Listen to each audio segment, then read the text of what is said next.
আজ শেয়ার করব রুটির সাথে খাওয়ার জন্য পটলের দারুণ সুস্বাদু ও মুখরোচক একটি রেসিপি। প্রথমেই আলু ও পটল এভাবে কেটে নিতে হবে।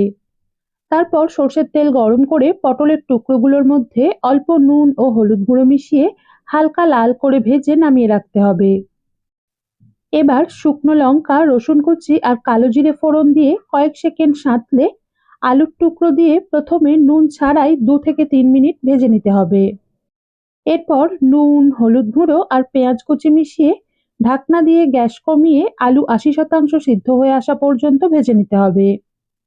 তারপর কাঁচা লঙ্কা ও টমেটো কুচি আর ভাজা পটল মিশিয়ে টমেটো সহ সব সবজি পুরোপুরি সিদ্ধ হয়ে একটু ভাজা ভাজা হয়ে আসা পর্যন্ত ভেজে অল্প চিনি, শুকনো খোলায় ভাজা পোস্ত আর ধনেপাতা কুচি মিশিয়ে কয়েক সেকেন্ড নেড়ে নামিয়ে নিতে হবে।